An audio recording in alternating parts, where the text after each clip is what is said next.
Welcome, guys. Happy Tuesday, June 2nd. Welcome to the OVR Streaming Network, and welcome to Pete and Joe. And this episode of Pete and Joe is the Post-Myles Garrett era. It's going to be something of a somber show today, guys. Lots of positives on the horizon, but, man, this is a tough one. Pete Smith, my good sir. How we doing, buddy? Not great.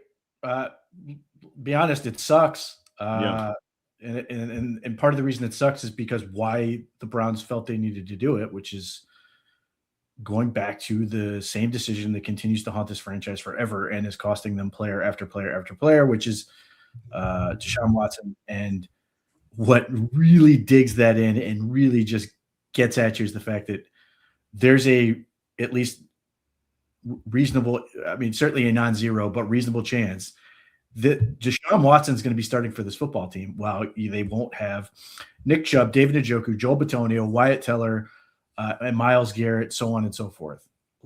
And that just sucks. And that's the whole reason that we are at this at the point we are right now. Yeah, agreed. And to Kid Cowboy in the chat, I agree with you. So we have on record, right, that Myles didn't request a trade this time and that it was just the opportunity was too good to pass up and all that stuff. Pete, what do you say to that? I don't believe that. I don't believe this team willfully moves on from Myles just yet. I don't believe that to be the case. I mean, talk me out of that though. Well, I can't. I'm not going to say I don't think he came and said I'm demanding a trade again. I don't think he played that so badly the first time. Yeah, I think he did the opposite, where he basically just disappeared. Yeah, and look, I could live with that if he showed up on June 9th and was like, "Hey, I'm happy to be here. All this stuff. I like what this thing's going. Cool." Because you could make the argument he's proven it to this point. He has the track record of showing up and being in shape and doing all that stuff. And you could be like, I don't care. But the fact of the matter is, it seems like, and look, Andrew Berry, as he does with everybody, makes them sound like they were great the whole way. Mm-hmm. And he did that for Myles. I don't believe that was the case. I think there's ample reason to believe that was not the case. Yeah. I mean, and I don't get too caught up in Todd Monken not talking to him because legitimately, I don't know what they had to talk about, but nevertheless, it sort of set us on this path of this being like this. So I think, the team in some ways looked at this beyond the fact of, the talent and everything with this, but also a harmony element, which this is the part that fans have a really tough time with because we don't have to, they don't have to be in the building with this every day. Yeah. Whatever that is. If it's actually a problem and a distraction or whatever, is something that they apparently decided with everything else, including what was offered the trade, made this thing worth it for them. And if that gets them all on the same page and all on the same trajectory, there's value in that. Is it enough value for that? That is a huge question because the biggest problem I have with this and why I've been staunchly sort of anti-trade Myles Garrett, I could easily see him playing till he's 40 and being really, really good the whole way. And that's 10 more years. Yeah. And the reality, Pete, is we're never going to get enough, right? We're never going to get the return. Myles is the single greatest and most talented player we're likely to ever see on the Cleveland Browns. That's just the reality of it, and So let me ask you this, because I found this interesting that I didn't know. I thought it was just for this year, but back in March, I think it was March 21st, when they moved the date on that bonus paid out for Myles, they moved it this year, but they also moved it in every single year of his deal.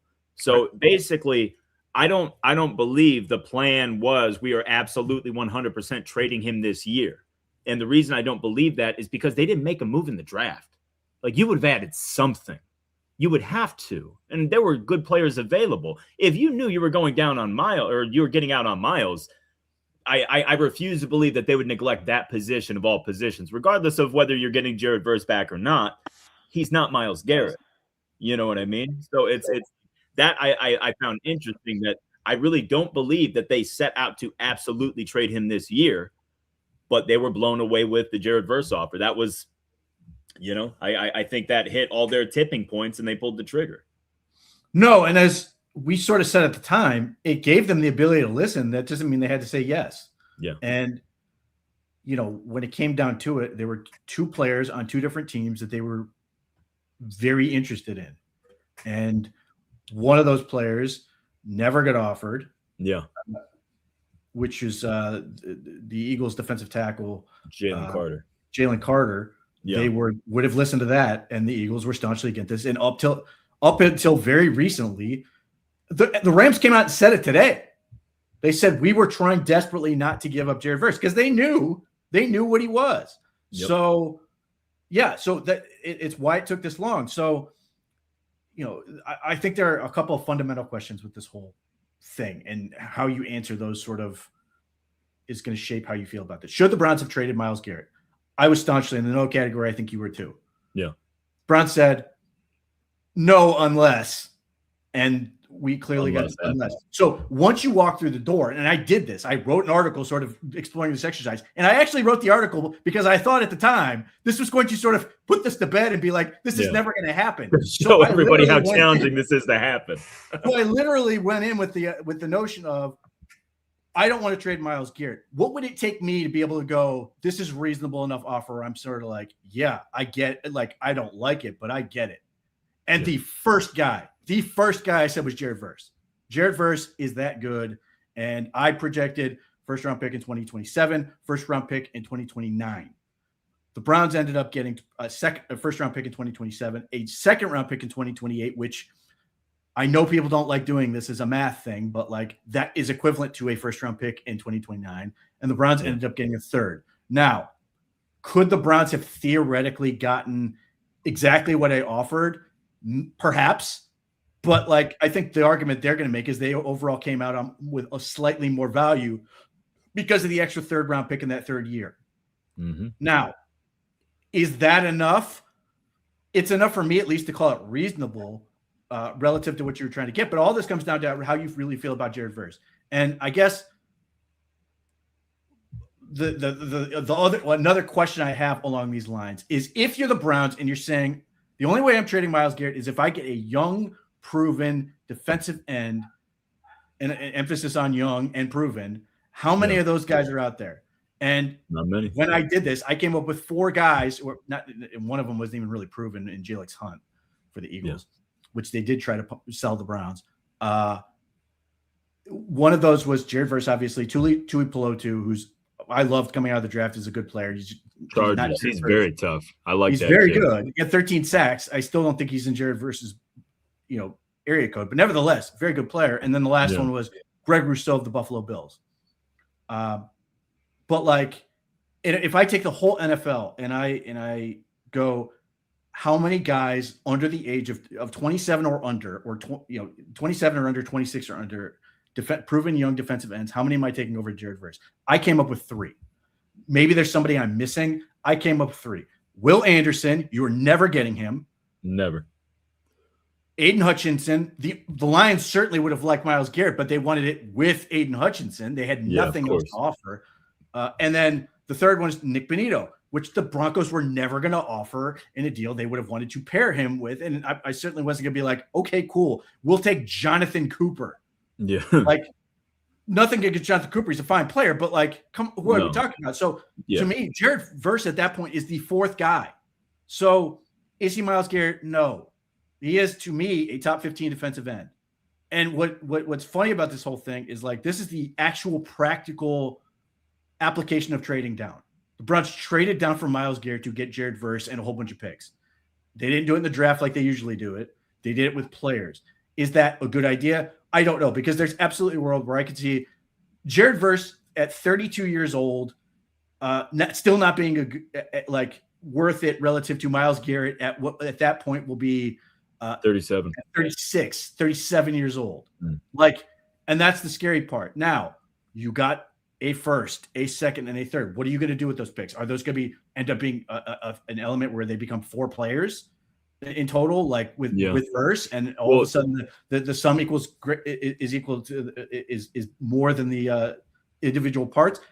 Perhaps it's still really difficult. Yeah. Well, that's the thing, Pete. I feel like we have to look at this as we had to move on from Myles, and this is what we did to salvage a little bit of it. You're never going to replace Myles.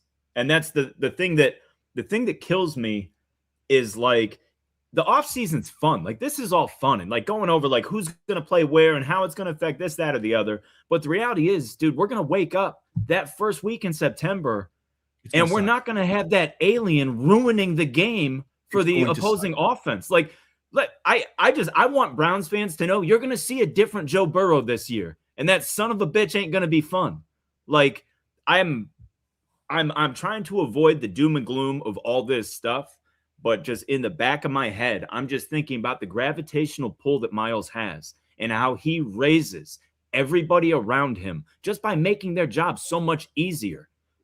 And I was thinking this to myself, Pete, who's the biggest loser in this scenario with losing Myles? Is it the D line or is it the DBs? Because the DB's job was a hell of a lot easier with Myles closing the door in about 3 seconds. Yeah, we'll get there. I have complicated thoughts on this based on what I saw from the Rams defense and everything we talked about with Chris Shula. Yeah. Because it's really interesting to me in sort of the conversation around Jared Verse. Let's start here.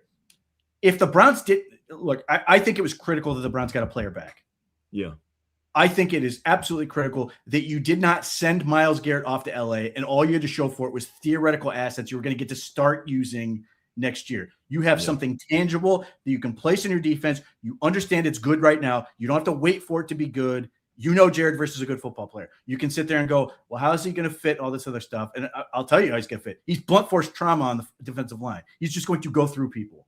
And that is scheme universal. There's only so many. You don't have to do a whole lot when you can go right through guys. And I'm not talking about like tomato cans. I'm talking about Jordan Mailata. I'm talking about Raymond from the Colts. I'm talking about Tristan Wirfs. Like he has real pelts where he is just like the what he did to poor Jalen Hurts. Yeah. I have to go look. That was Lane Johnson. He did that too. Was that is like that the hit that like changed everything for Jalen Hurts? Is like when did that happen and what did we have before and after? Because it just absolutely smoked him in a way that like it's crazy. But like so I think that's critical. But let's say for the sake of argument, you didn't get a player in Jared Verse or a defensive end in general. What would it have taken for you to move Myles Garrett? Was it 3 firsts? Absolutely. If you're not getting a player, it's got to be 3 firsts. So here's my question. Again, let's do the math here. 3 firsts, if you're saying 27, 28, 29, that ends up being a first, what amounts to be a first, second, and third all in the same year. And yes, ultimately you would prefer to wait to get them to be in the first round. Yeah. Is Jared Verse making up the difference between a 2028 second to a first round pick and a 2029 third to a first round pick? I think you could make a compelling argument that he is. Yeah. Now, we'll see. He's got to be good, and he can't be just like he's got to be good this year. He's got to be good for the length of his rookie contract and the extension they're inevitably going to sign him to, because he's going to be here presumably into the 2030s. He's got to be great, but like this notion that the Browns didn't get as much as Micah Parsons did is preposterous to me. Isn't it a completely different scenario, Pete? You got Micah Parsons was in his early 20s. Myles is 30 and over. I mean that's a big difference. It's irrelevant. Like the Browns got more. They just of course. I'm just saying that Dallas theoretically had the more prized piece. Yeah. Well, maybe because the thing of it was like the timing of the Micah Parsons trade is incredibly important. It was after the draft, so when the trade was made, all the Cowboys got was Kenny Clark. Yep. They had to wait a whole year to get what would become 20th pick, and then they traded down and obviously became a pass rusher. And I don't remember if they traded the pick they got as part of the Quinnen Williams deal or they traded their own. I assume they traded the one they got, but I don't know. But if whether they did or didn't, they'd have to wait another full year to realize that element. The Browns get Jared Verse right now. It's the same thing with the Travis Hunter deal, which also is a weird argument. The Browns had to wait 10 minutes to get Mason Graham. They didn't have to wait 10 months. They got Quinshon Judkins immediately. They didn't have to wait 10 months. Isn't it super disingenuous to even compare those trades? Because they're like, how did they get more for Travis Hunter than they did for Myles Garrett? Like, Myles Garrett has a $40 million price tag. Myles Garrett has a window of very few teams that he's willing to go to that they can negotiate for. That's the thing that I think people are just like losing in all of this. It wasn't like we're auctioning off Myles. We couldn't. We had a very select few teams that we could make this work for. And if it doesn't work there, Myles is still a Brown. Like, that's just the reality of it. We were limited with where we could move them. There's two parts to that equation, which is one, there's no emotional investment in Travis Hunter. He was never here. So it was easy to be like, okay, we're trading a guy that was never on this football team for a whole lot of stuff. And the other part about that is that's more James Gladstone than anything else. Yeah. He gave up an insane amount, which is what I always thought was going to make this trade possible. And it's weird because on some level, I admire Andrew Berry's courage, even though I simultaneously hate it. Like, I admire the fact he had the guts to be able to go through this and knowing he was going to get crushed for it. And at the same time, I hate his guts because he actually did it. Because it would have been very easy to be like, I got the Travis Hunter deal. There's no way I'm ever going to be able to trade Myles Garrett and get enough. And he was right. And that, I don't want to say it set an unfair expectation. It just set an expectation that people had in terms of what you could get. But yeah, it's really tough. But let's go back to the element of Jared Verse and what he does or doesn't do. Yes, Myles Garrett is obviously going to have a bigger impact on everything. There's no question. However, one of the conversations which I think is totally valid, like Jared Verse is a pressure machine. He had 189 in 2 seasons, like a 16% pressure rate over his first 2 years in the league. But his pressure to sack rate is quite low. Now, some of that is because he goes through people. And as you're trampling another human being, it is not always easy to maintain your balance and find the quarterback. No. Whereas if you can quickly slip by somebody, it's sort of your natural movement. You're already there and you can easily swallow up the quarterback. Having said that, what did the Rams just do this offseason? They completely overhauled their corners. They completely overhauled. And like everybody was talking about, oh man, look how great Emmanuel Forbes is he's completely redeemed the pick. And the Rams went, okay, yeah, well, guess what? Now he's our third or fourth corner because we just traded for McDuffie and we signed Jalen Watson or Watkins or whatever his name is, and now that guy's third. So with Verse, if he was on that team, maybe have more sacks because he could they could trust their secondary to cover more, which you would like to hope that the Browns are going to be able to do if they've got Tyson Campbell and Denzel Ward and all these safeties and everything else. That Jared Verse could be able to turn more of those pressures into sacks. We shall see. I think that's not an unreasonable hope to have. Now, it's got to happen. Now, the other part about this is like sacks are great. They are drive killers. They are big plays that can change momentum. But like again, Jared Verse 7.5 sacks last year, and the play he had to me was better than Tuli Tuipulotu's 13 sacks last year for the Chargers. And because the way he creates pressure is so impactful. He literally destroys an offensive lineman and sends them crumpling to the ground, potentially into the quarterback, and they have to be aware of that. And he has a fear factor. It's not the same as Myles. Myles puts you on a clock consistently. You have to get the ball out in X or he's going to kill you. Yeah. Jared Verse is a fear factor in that you just don't know when at some point he's just going to blow up the line of scrimmage and take everybody out with him. That's a different mechanic, a different mentality and everything else. I do really like based on what I've seen from the defense and OTAs and what I think they're going to be doing a lot of, I like his fit for that and being that blunt force trauma, being a bludgeoning tool of a defensive end. I think that's going to work really well with the amount of blitzing I think this team's going to do. Carson Sweater and Quincy Williams are going to be flying all over the field. Those safeties are going to be blitzing.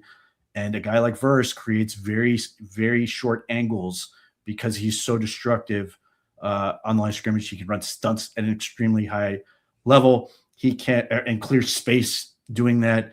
He's got a very good bull rush club. He can swim a little bit. Like, he's got heavy hands, man. Yeah, I mean, that's the thing. Like, I got Jared Verse absolutely dead wrong coming out of the draft. I looked at him. One, he was 24. Two, he played most of his career at Albany for the Great Danes. Yeah. Great Danes, great program and all that. But, like, it's Albany. He played 1 year at Florida State. And, like, then he comes out and you're sort of like, I just don't know what to make of this guy. I wouldn't draft him. And then he comes in the NFL and you're like, oh, my God, his hands. Yeah. Well, and that's the funny thing is we talk about all the time, especially with these prospects. I'm not overly impressed by a 24-year-old man that's bludgeoning college kids. Like, I want to see it when he gets to the NFL. I want to see how powerful he is against grown men with, as you like to say, with families and mortgages and shit like that. I mean, he is, man. He's a force. He's an absolute force. And does it bother you at all that we don't have any speed on the edge right now? Yes. And not that Verse isn't a great athlete, but like we've got 3 power guys right now. Yeah, I mean, he is fast, but you're right. I mean, that is his game. He is a bludgeoning tool. He is a sledgehammer of a defensive end. He builds up speed, and I mean, his power. One, he's very strong, but he has synced up his hands, feet, and hips all at the same time to be able to deliver an incredibly powerful blow. But yeah, I mean, look, even with Myles Garrett, I was sitting there going, I could use more edge rush. Yeah, but I'm greedy. I always want more edge rush. And as I look ahead to the offseason, I sit here and go, I'm going to want more edge rush. So, yeah, now I think the Browns, and particularly Mike Rutenberg, who I really like so far, I think they recognize that. And that's why Quincy Williams and Carson Swetzer and these guys are going to make up for that speed in terms of how they're used and blitzed and those type of things. And the DBs, they're going to send off the edge and all that stuff. And they're going to create chaos and try to confuse people as much as possible in a way that just had not been done very successfully under Jim Schwartz, which is not a shot against Jim Schwartz. It's just, and obviously Rutenberg's got to prove that this is going to work. But whether they had Garrett or Verse, I like the thought process. But yeah, I mean, ultimately, I'm going to come out of this sitting here going, I want more defensive end help, which is also why I was so adamant. Like, and I hate the idea of going, well, the Browns should have just auctioned off for more picks. Like, they have to get players at some point. And now, bearing in mind how awful it feels that Myles Garrett is not here and just the level of suck that comes with that, you have now had an offseason in which you added Spencer Fendo, Casey Concepcion, Denzel Boston, Emmanuel McNeil-Warren, and now Jared Verse is in the middle of that with Zion Johnson and some of these other players. Like, all of these guys are young. And in the case of Zion Johnson, he's basically no different than the rookies in terms of what he's got to prove. Yeah. Like, Verse is like the super souped up guy who's already good. He's going to be really good with Mason Graham, going to be really good with Carson Swetzer and those guys. Like, again, I completely understand and feel it. I mean, I woke up at my brain decided at 3:43 a.m. it was time for me to feel bad about Myles Garrett leaving, which was awesome. But but you flip that and you sit here and go, man, I've got another player I'm excited to watch. Like, I avoided Myles Garrett's press conference like grim death today. I did not want to see it. No, I'm not going to want to see him play week 1 and all that stuff. I mean, I may end up watching it, whatever. I'm not going to be happy about it. But I am simultaneously very excited about Jared Verse and Mason Graham. Like, I'm legitimately excited to see what that looks like. I'm legitimately excited to see what Malik Collins looks like with this group when he comes back. But you can't just to me, again, if you were going to make this trade, you had to get player and picks because you need to be adding talent. You cannot just defer this for endlessly and then go, okay, now we can start and we're going to add a whole bunch of players. Like, I think that's unserious. And the whole tanking conversation, which I did not like, that media were basically trying to goad Andrew Berry into tanking this year. It was crazy to me. Yeah. I mean, that's the first place anybody went with it. Anytime like you said, trade down in talent, which, I mean, as much as we love Jared, he's not in Myles' vicinity. Like, Myles is just so different and he's so special that his impact is going to supersede anything else on the field. He's the best defender in the NFL. So like that's just the reality of it. It's going to be a lot worse in the season when we're watching Myles in yellow and blue absolutely terrorize people. And Pete, I don't know if you heard this. You see Aaron Donald is flirting with coming back. 35 years old and ready to come back. Yeah, he feels great. He's in phenomenal shape. Why not? I think it's an awesome idea. And you know what I think they should do? I think they should go full go in camp as long as humanly possible. And maybe that offensive line will survive. Maybe it won't. Because I looked at the offensive line and I said, that's the weak point. Yeah. There it is. You better hope those guys stay healthy because this thing could go real bad if that line falls apart because Matthew Stafford's back is a question and now there's no blocking. Like you look at their roster, it is absolutely stacked in so many ways that you're sitting there going, the offensive line is like, wait a minute. Yeah, but there's little chinks in the armor there. You got Puka Nakua's hanging by a thread. That's another interesting question. Like, is he going to make it? Is he going to make it to the season? Yeah, I mean, if Aaron Donald comes back, like it's just absolutely absurd. But let me ask you this now: what are you thinking if you're Denzel Ward? And what are you thinking if you're Andrew Berry regarding Denzel Ward? Because we both agree he's a phenomenal player. We both agree the Browns have nothing at corner. You can't lose Denzel Ward, but that's a hefty price tag.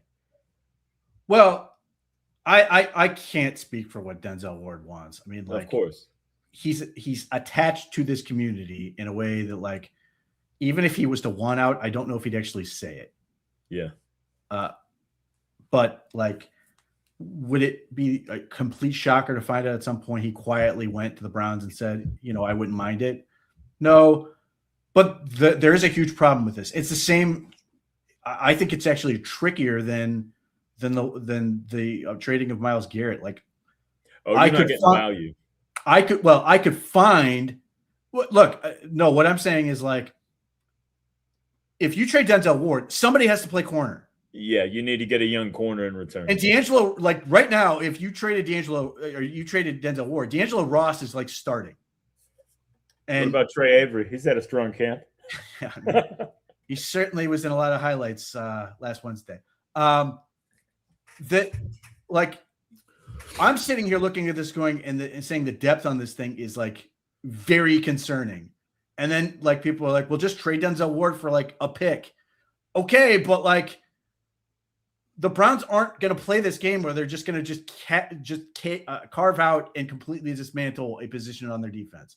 Yep. So this is where I think it's really challenging. I could easily find, or not easily. I mean, I found 4 candidates, and ultimately 2 of them were thrown at the Browns as options to sort of acquire Denzel Ward. I don't doubt that there would be teams who would be very interested in Denzel Ward. The problem I find is I'm looking around the NFL and I see a dearth of corner talent just across the league. I don't see a whole lot of it. So it's not easy for me to find a guy or multiple guys who sit there and go, okay, I get it. Like, they're trying to win. And this is something like the Bills aren't going to give up Hairston or whatever his name is that they drafted basically last year in the first round to give up Denzel Ward. And after that, you're like looking at guys like Carrington Valentine and get like, that doesn't seem like a realistic play to me. Yeah, but I feel like Denzel doesn't have the juice that Myles does. You're not going to get a young ascending player on a rookie contract and pick. I'm trying to look at like anything where you're sitting there going, I could be interested, and I'm having a tough time. And maybe I'm just blind and not seeing something that's like right there. So that's where I sit there. I think it gets tricky. I think it's more reasonable that if things go south during the season, it'll be a trade deadline deal. The trade deadline deal. And because a team could be in a position they didn't expect to be in and be like ready to go, or B, they suffer an injury and they go, we need a corner and we think we're in a position to really compete. And then grab Denzel Ward to sort of help them go over the finish line. And the other part about that is if they are desperate, Denzel Ward may have more value than you think he does in that scenario relative to that. But like, as it stands, I just have a difficult time. And obviously I was wrong with Garrett relative to that, but like, I just have a difficult time seeing them go, okay, we're going to move on from Denzel Ward and we're going to play a bunch, D'Angelo Ross and a bunch of undrafted rookies. Certainly not going to say it won't happen. I just have a trickier time finding a pathway. Whereas I got there with the defensive ends and ultimately proved to be right. So I agree with the sentiment, but I think the whole it's a lot like Miles with the window thing, right? But the thing is with Denzel's fragile.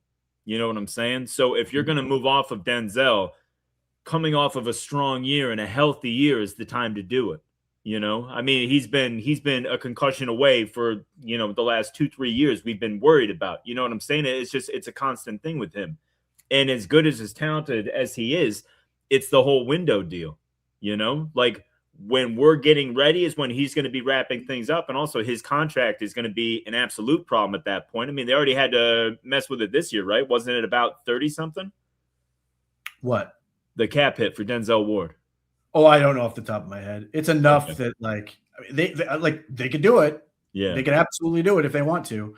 And again, that might be part of the thought process of let's get this out of the way and sort of eat a bunch of dead cap. Yeah, like tear the whole Band-Aid off now.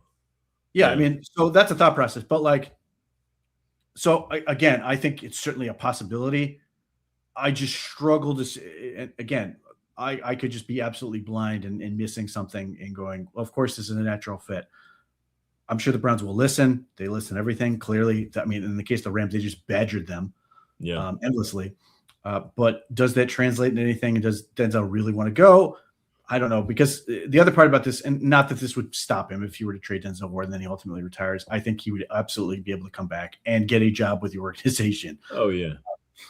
But what is more important to him? I don't know. Certainly he wants to win and compete. I mean, well, and that's my whole thing too. I certainly don't want to get rid of Denzel Ward, but it's just kind of like reading the tea leaves, you know? And like Denzel even said last year regarding the Miles trade stuff, like, oh, if he wasn't here, I don't know, you know, I would have to, you know, rethink my situation or something like that. I mean, I'm certainly not trying to like project that or like say it's going to happen, but it's definitely something that they have to be thinking about, you know, and a guy like Denzel has to be thinking about that too, you know, especially, I mean, when Miles did his trade thing last year, right? It was Super Bowl week. It was when all the attention is on the playoff teams and it's like he was down there and he felt the energy and he wanted to be a part of it. I mean, Denzel watching Miles have success in LA is going to do the same thing, you know? And it's just like, does it make sense for this team to, you know, be in this youthful transition and be paying a corner, you know, $30+ million a year when they can get assets for the future like they've been building to do? Now, that's the other part about this. Regardless of whether they trade Denzel Ward or not, I expect them to make a big splash at corner next year. Oh, yeah. That's the thing. And again, I don't know if they are willing to trade him to create that hole, then they feel like they have to go fill. Like now it becomes a giant thing you have to deal with. But again, that's why, at least as we sit here today, into the season, depending on how things go, trade deadline makes more sense to me. But I say that he will probably be traded by 9 a.m. tomorrow. Yeah. Well, let's talk about the defense real quick. One thing I find interesting, and I mean maybe I'm just like reading into this, but do you think Verse gives them a little bit of flexibility defensively with the front because he can play standing up as well? I mean, not that Miles didn't. I mean, Miles is capable of anything athletically on a football field, but Rutenberg just came from kind of a multi-front look. Do you think the Browns are going to employ some of that stuff? It's really interesting to me because it's just, I know they keep saying they're going to have this attacking front, and I keep seeing them do stuff like they're going to be attacking front, but the moves they're making don't sound like they want to be an attacking front. Yeah. Like Jared Verse is exceptionally good at playing the position like the right way. He plays contain well. He takes away angles. He's really good at cutting off guys trying to reach, and he can, because he's so forceful, he can reestablish the line of scrimmage in the backfield. Makes it really tough to get around him, and because he's so impactful, the line of scrimmage, he can simultaneously kill guys in the middle. Like you look up his highlights, and how many of them are him just murdering a blocker into a back and just mauling them. It's crazy. So that part's gonna be really interesting to me because, on the one hand, if they are serious about continuing this attacking front, Jared Verse and his speed off the edge, and like we may see more speed because he is got a great 40 time, great 10-yard split, broad jump, all that stuff, all the explosion metrics. He sit there and go, yeah, that's really impressive. Like he has those. So if they are basically saying every snap, get off the ball as hard as you can and go, that may like create a new sort of dynamic that we haven't really seen from him other than as a pass rusher with the Rams. And still you still look at him more of a power player. There's certainly plays where he wins with speed, but like more of a power player. And then just the whole dynamic of the defense, just everything seems to be, from what I've seen, is the group is just so fast. And part of that is they have really fast guys. Carson Switzer, Quincy Williams are very fast. They have athletic corners, obviously with Ward, though he hasn't been there, and Tyson Campbell, who's very athletic. That they can create a lot of problems with these guys and just run all over the place and cause that disruption. And the fact that they can sort of mix it up and change how they're looking and disguise coverages, hopefully with the safeties that they've added with McNeil Warren and Grant Delpit when he comes back. He was there at the last OTA, but he didn't do anything. Hopefully he's participating tomorrow. That the problems they can create with that group are going to sort of try to mask what they're losing in Garrett, because you're gonna feel that. There's no getting around that. Like they're gonna feel that, but present a new dynamic that ultimately gives them a real positive step forward. So when they add the pieces that they're going to need, like another edge rusher and another corner, we sit here and go, okay, like this is going to be good. I can see this being a great top 10, top 5 unit again that sustains, because obviously got younger at both positions is beyond my, if they ultimately move from off of Ward, that being the other sort of old man of the defense, that now it's in place for a while and sustainable, while also having an offense that's hopefully in place and sustainable. Yeah. So Rutenberg and the Falcons were blitz heavy last year. Mm-hmm. Do you so Schlesinger and Quincy Williams are both explosive downhill good blitzers. Yep. Like yes, they are. This is going to be a fun front. And that's like the funny thing about it. It's like I'm so split because Jared Verse is such a talented player. And the front, like the defense is still good. It's a good defense, right? I mean, Myles Garrett made it an elite defense, but it's still a damn good defense. And Jared Verse is a damn good player. He's just not Myles Garrett. They're going to be fun, though. They're going to be a hell of a lot of fun to watch. But my problem, Pete, I'm curious to see just how obvious and visible the drop off is, because people are gonna lose their minds, man. They're going to absolutely lose their minds. I mean, because not only, you went away from, we went into the offseason, like the team was saying, we're not touching Schwartz's defense. The defense is going to remain intact. And you're going to come September, you're going to have, a new scheme, a new coordinator. You're going to have no Myles Garrett. And if it doesn't hit right away, man, and especially if number 4 is taking snaps, goodness gracious, we're going to start working on our booze awfully early.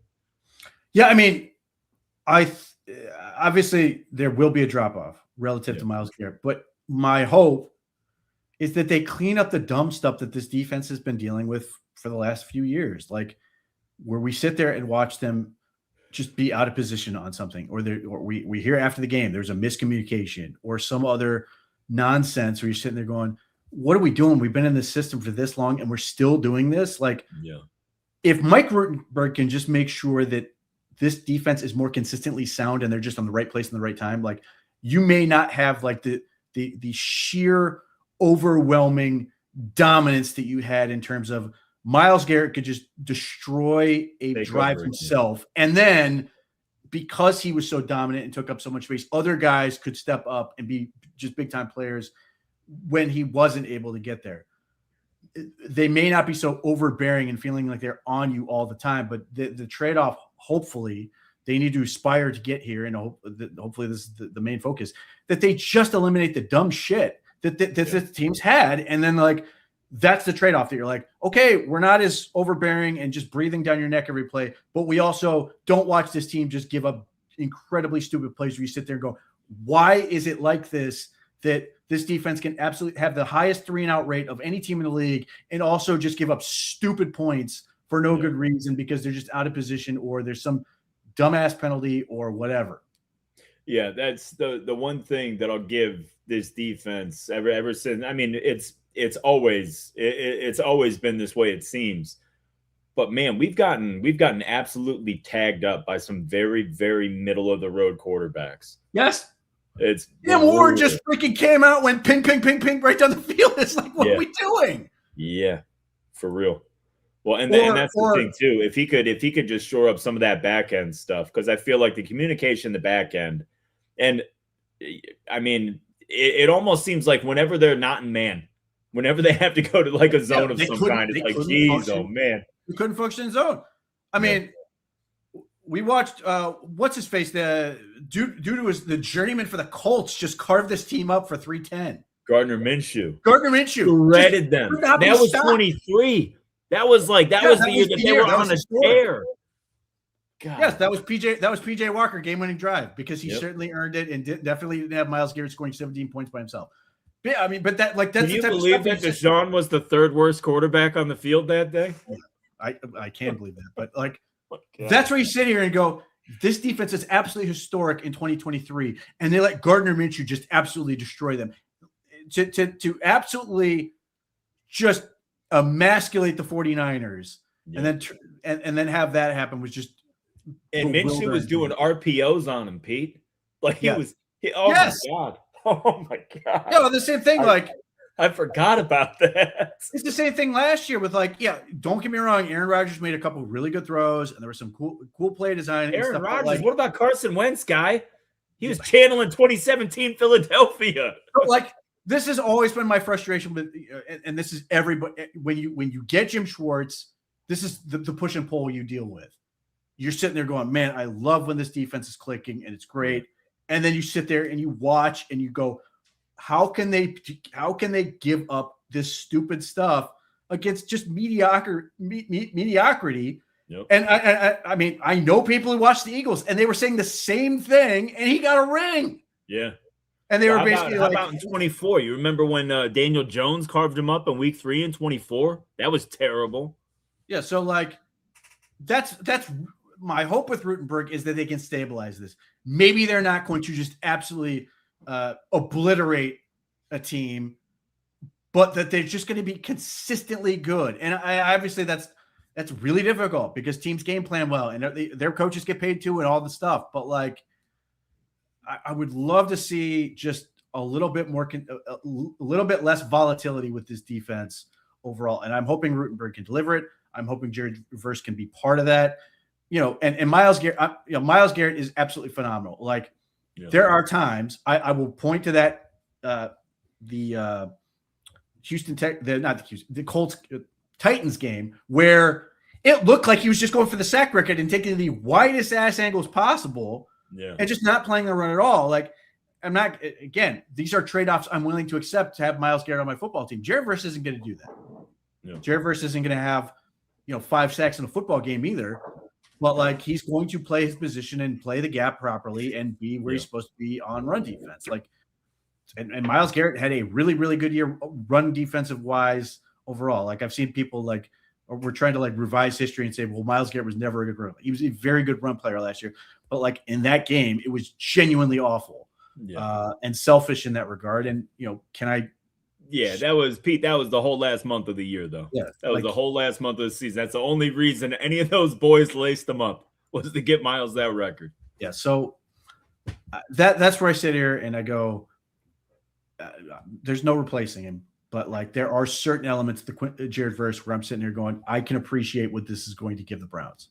Well, let's kick it over to Todd Monken. What do you think this says about Todd Monken? Because there's a certain analyst out in Colorado who you and I both hold in very high regard that said may or may not be a guest on this side up this week. Oh, that's awesome. That's awesome. Hell yeah. What do you think about that, though? I take everything he says very seriously. To finish your point, he said that he sort of thinks Todd Monken is David Culley, that it's one and done like he was with Houston Texans. He's a patsy. I'm not going to go that far. But I said from the moment he was hired, this was a possibility because he was never anyone's first choice. So I've always looked at this as the second Todd Monken was hired, he was fighting for his job. And to his credit, I think he coaches every practice and every day like he is fighting for his job, like to the benefit of the football team.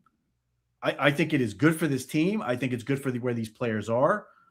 So I'm not going to say it's a foregone conclusion like Albright is sort of suggesting. What I am going to say is I take Jimmy Haslam to be deadly serious when he says if they don't win more football games than they did last year, that they would not hesitate to pull the trigger. And with that, combine that with if this team starts to look pretty good, like suddenly the offensive line looks okay and those receivers look pretty good, and all of a sudden they're in a position where they get a real a quarterback they really like, are they going to sit here and sort of put out feelers and find like there's really, really good coaching candidates that are like, I am excited about this job, and the Browns are going to be basically like, well, we're gonna upgrade.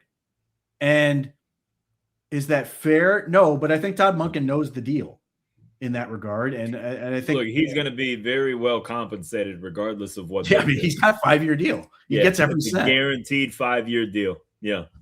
Well, and that's the thing too.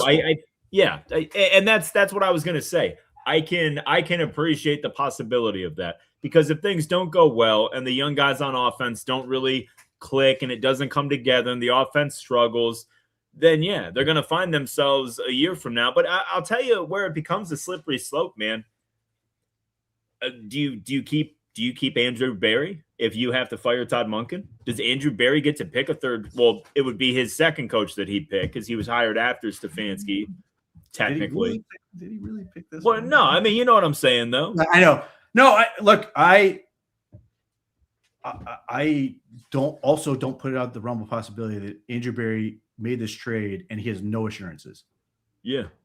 That essentially he has cleared the deck. And that also gives the Browns the opportunity to be like, well, we're going to do the whole thing. Now, I don't love this as an idea. And I mean, not just Andrew Berry, although that's true. He's on a heater when it comes to doing a lot of things. Yeah, that's where I'm at. Don't mess with that, man. The other part about this is, I will say this. Todd Monken was not my choice.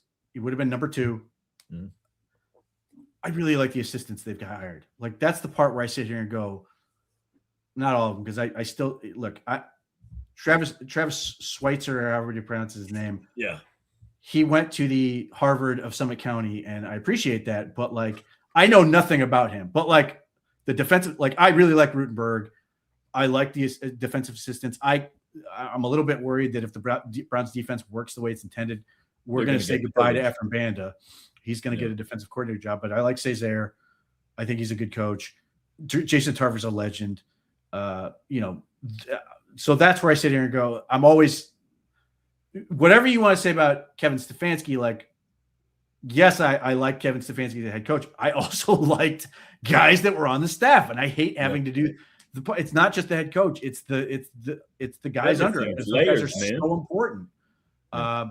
So do I want to play with in a world where like the Browns are now theoretically bringing their third different defensive coordinator in 3 years, or are we trying to do the thing that we tried to do last year, where we're like, we passed over Jim Schwartz and then thinking, oh, he'll be the defensive coordinator game, and they basically gave you the middle finger, and now is taking what amounts to be like a victory lap that Myles Garrett is traded. Now he goes on to do media appearances to talk about being passed over.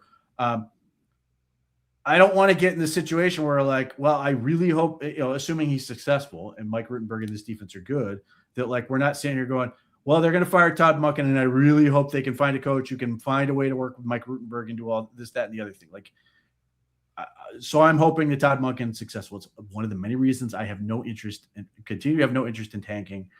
I want this team to be successful. I want this team to create the best possible situation. Either it's a quarterback on this roster who's not named Deshaun Watson, or you put this in a position where a free agent comes out and goes, I desperately want to play for this team, or you're in position to draft that guy. I do not put value in the idea of, well, they should be as bad as possible to make all these people go, I don't want to go there. I think they should be trying to get as good as possible. And a guy sits there and looks and goes, man, I want to be part of that because they're going in the right direction.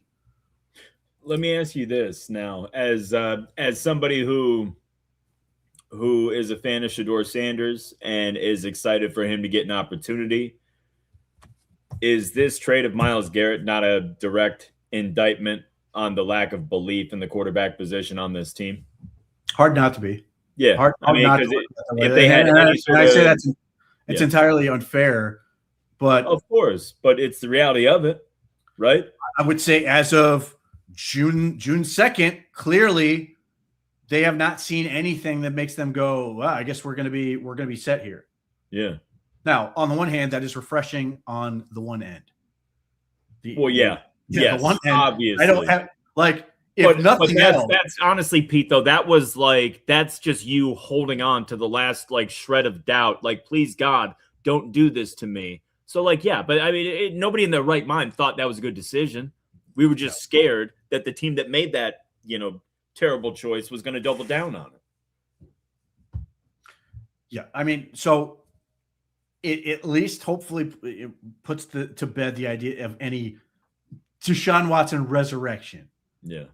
Now, I've said all along, I'm not expecting Shedeur Sanders, my main focus, but Dylan Gabriel, certain factors in this, Taylor Green factors in this as well, to be ready to go by June 11th.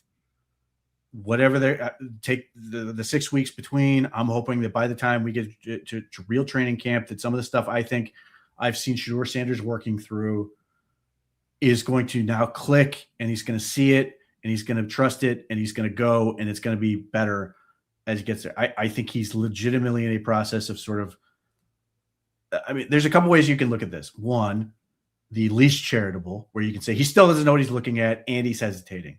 Yeah. I don't think that's true. I think what's starting to happen is he's starting to see it and isn't trusting what he's seeing and is sort of trying to figure this thing out.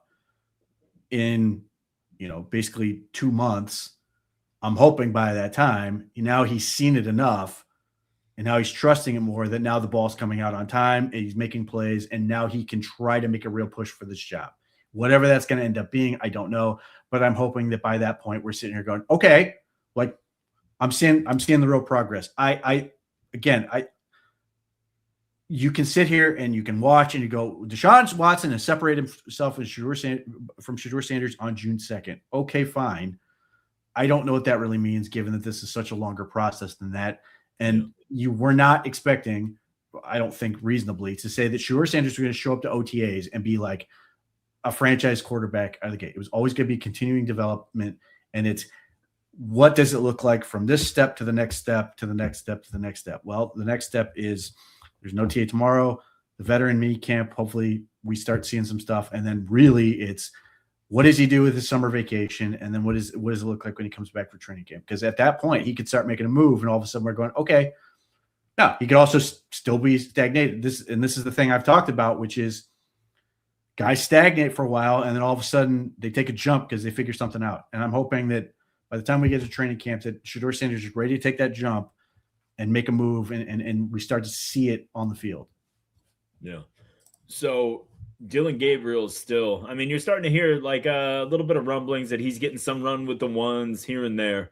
But I mean, has he flashed at all? Has he looked, any better to you, or is it still kind of the same thing? Kind of like Shedeur, you're waiting to see a jump. Well, I just think it right now, and again, it's weird because obviously the Browns aren't scheduling their reps around how to maximize visibility for when the media is there one day a week. Yeah. And so by and large, it seems like the days we are there, Deshaun's getting most of the reps. He's seemingly Shedeur is getting more of them on days we're not. But what I see is a guy who occasionally is thinks he sees something, second guesses himself, and then throws it. And then it's too late. Now it's not there, and there's a failure to connect. So can he then start making that judgment better, quicker? Can he get the ball out faster? And so those are good plays. The thing with Shedeur Sanders is there are always throws where you're like, man, he can throw the ball. It's undeniable. I continue to believe his footwork looks better than it did last year. I think he's put a lot of work into that. So I think those are areas where they're getting better. But that's where you sit here and you don't want to have to do it this way, because like it sucks to be able to say, well, I think he's doing this and I think he's doing this, rather than I can see him absolutely getting better and we're seeing more completions and all this other stuff. Like I said, I think he's large relative to what we've seen from him. He, in terms of like playmaking ability, he's largely where he was last year. But I think I am more optimistic that he's closer to a breakthrough than he was last year, where I thought he had no idea what he's looking at. Yeah. Well, I mean, that's good, and that's progress. That's what you want to see, right? You want to see a young player working on the things that held him back in the past and showing improvement. It's, the offense is going to be really interesting this year because, I mean, we still don't know how the line's going to come together, right? I mean, it's just that's something that we're not going to see until we actually see him put on the pads and get into contact situations, and whether it's preseason or the joint practices that they do during training camp. But man, these skill guys, Pete, it's like it's a deep group right now. I mean, it's not as deep as I would like at tight end. It's a little top heavy. What is not? We got so many athletes though. We got so receivers. many athletes. Receivers are good. Yeah. Which is really the running backs. I'm thrilled about the backs, especially how Quinshawn looks. Yeah, he looks good. I'm very interested to see. Dylan Sampson hasn't been doing anything, which is annoying because I like Dylan Sampson. I know you like Dylan Sampson. What's that about? He's nicked up with something. What is it? They're just bringing him along slow. They're not going to tell us anything's wrong with these guys. Yeah. Well, the guy I'm cautiously optimistic about, and certainly including how he's utilized, is Raheem Sanders. Like, he catches the ball really well for a big guy. So I'm curious to see what that looks like.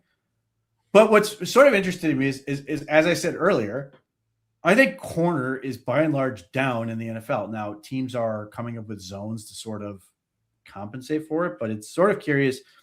The Browns made such a big investment at wide receiver, where it feels like maybe that's an opportunity, as all these other teams are like, not all of them, but a lot of teams are now also trying to do this thing where they're going to 13 personnel and getting all these tight ends. And I'm curious to see how that sort of plays out, that like, you've got the Rams and all these teams going bigger, and the Browns are saying, okay, cool. We want tight ends, and we've got some guys led by Harold Fannin. But we're looking at this and going, man, there's a really good opportunity for us to get a bunch of really good receivers. And we don't know that teams have the corners to match up. Yeah. Well, and especially when you think about utilizing the run after catch abilities of all these guys. I mean, Fannin at tight end is fantastic. He's an absolute witch with the ball. As soon as he gets it, he becomes a running back. He's always fighting forward. It's him and Junkins, man. They have that same style. You have to gang tackle them. You have to get those guys to the ground. They're going to scratch and claw for every inch. Well, I mean, Jerry Jeudy's good with the ball in his hands. Casey Concepcion is good with the ball in his hands. And Denzel Boston's pretty good with the ball in his hands. And then you have Quinshawn Judkins and Dylan Sampson with space. Like, they've got a lot of guys. Whether it was intentional or just happened to work out that way, they've got a whole bunch of guys who are good with the ball in their hands. So how can they maximize that? Was that a specific consideration? I don't know, but it's what they've got. So I'm curious to see how they can sort of make the most of it. Yeah. I have a list here, and if we could transition back to the defensive side of the ball, and specifically going to Garrett Verse, right? Because obviously Myles the best edge in the NFL. He's the best player in football if you ask certain people. But I would love to go over the top edge rushers for each AFC North team and kind of rank them, Pete. I'd like to slot these guys in and see where you're at with this, right? So Cincinnati, we got not Cincinnati. Cincinnati, we've got Boye Mafe and Miles Murphy. All right, we got Trey Hendrickson and Mike Green for the Ravens, Jared Verse and Alex Wright for the Browns, and then I got 3 for Pittsburgh because Herbig just got that $25 million a year deal. They got 3 pretty damn good ones with Watt, they're number 1, and Mike Smith, right? Yeah. So the Steelers are number 1. Yeah, it's not close. Though it was point. I do think Jared Verse is better than TJ Watt. I'm not gonna lie. I do think he's better than TJ Watt is at this point. Nick Urban's a demon off the edge, and then I'm curious to see what happens to Alex Highsmith. Do they trade him or do they keep him and just say we're gonna keep 3 guys and you're gonna have to deal with it? Yeah, but that I can see them keeping it just because of the quarterback situation. It's like, why not just kind of load up and go all in on this year and figure that out afterwards? After that, it's tough, man. It is really tough. Like, I don't think the Browns are 2, but like the difference between 2 and 4 in that group is minimal because Trey Hendrickson's a really good football player. He's also older, and the Ravens have almost nothing else unless they bring back Kyle Van Noy, who's 45. Yeah, apparently ageless, which is annoying. Yeah. But like they don't – Mike Green, okay, and they've got Zion Young who they drafted. So, I mean, by virtue of that, I will put them over the Browns because they've got more guys that are of at least consideration. Then I got to put the Browns over the Bengals. Jared Verse is better than anyone they've got. Yes. I like Boye Mafe. I like what they've done to sort of reshape that room, Cassius Howell and stuff. So I think the Bengals end up in last. But I think this is the difference. The Browns went from obviously being in consideration one to now 3. Yeah. Yeah. I mean, that's a considerable drop, and what I find interesting about the Myles thing is I want to see the trickle down. I want to see how everyone looks this year without Myles. You know what I mean? Like just how big of an impact was he? Did he open things up for everybody to the point where like we're going to see him this year and be like, what the hell happened? I mean, that's a realistic possibility. That's the one like thing in the back of my head that concerns me, and that's not fair to Jared Verse. It's just not. He's excellent. Yeah. I'm so fired up about this kid, but Myles Garrett's one of one. He's Reggie White. He's Julius Peppers. He's that rare dude that does everything, and it's like you can't even game plan for him. You just need to know where he is. Yeah, I mean, don't get me wrong. It's absolutely a thing, but like this is a morbid way to look at it. Reggie White was still Reggie White after Jerome Brown died. Like Jerome Brown was an absolute beast inside, and they had Clyde Simmons, and they had like some obscene number of sacks on that unit as a group. But like Reggie White didn't stop being Reggie White when they lost Jerome Brown, and then when they obviously didn't have Clyde Simmons when he went to Green Bay. Like so. Yes, it will have an impact, but Jared Verse is still going to kick a guy's ass in front of him. I think Mason Graham is still going to be a problem. And Malik Collins is still a stud. Malik Collins, yes, he will not get as many single teams, but he's still really good. So, yes, there's undeniably going to be an impact when Myles Garrett is dealing with potentially 3 guys on a play. Yeah, there's only so many guys left. But it's not like this is not a situation where we're gonna like find out that like Jared Verse obviously Jared Verse never benefited from Myles Garrett, but like we're not gonna find out that Mason Graham was like a fraud based on the situation. I think if anything, I think this has more of an impact on guys like Alex Wright and maybe Isaiah McGuire. And again, they're still power guys. I mean, the bigger factor is. To me, is going to be guys that can go down the field. You're going to have more guys out on routes. You're going to have more guys you have to deal with to cover. And you're going to have to make more choices in terms of how you deal with that. Because if you played an offense and they had to keep like 7 guys in or 8 guys in on every play, you only had to deal with a few that were running routes. So that equation changes. Now, how do you cover that? And how do you deal with the number of guys? And how much can your linebackers do in terms of coverage? How much can your safeties do in terms of coverage? They're going to be more tested in that realm. Peter, I got a call. 2 minutes. I'll be right back, homie. I do apologize. I got puppy emergency right now. All right. So, yes, there's no getting away from the fact that Myles Garrett was a singular force that could absolutely annihilate an offensive line by himself. But like I refuse to believe that like Mason Graham is suddenly going to be that good. And based on what I've seen from Mason Graham in practice, like again, they don't have pads on, based on what we've seen with Mason Graham, he practices. He makes the most out of practice. He has really good practice habits. He practices like a guy who's going to be successful. So part of that is because he's supremely he's very good athletically, but he does everything the right way in terms of pursuit, in terms of effort, in terms of trying to get the most out of it, out of his work, and all those other things. Alex Wright, him and McGuire are going to be interesting, but they were never great pass rushers to begin with. They're largely good run defenders. I mean, Alex Wright has 11.5 career sacks. So, I mean, there's a world where he actually has more in this because Myles Garrett would just take so many away. And then, the unknown in this whole equation in some respects is Mike Hall, because he was really interesting as a rookie down the stretch, but then, obviously basically had the last year wiped out because of a double knee injury. So how's that going to look? He's largely impervious to the Myles Garrett benefit because there's just very little of him on tape. So yes, it's going to be an element, but I just don't think it's going to be so massive where it'd be like, what happened to this team? All right, let's do a quick shift there, Peter. We had another trade happen yesterday, not just the Myles Garrett one. We got AJ Brown going to the Patriots for a first and a fifth. First rounder is 2028, I believe, correct? Mm-hmm.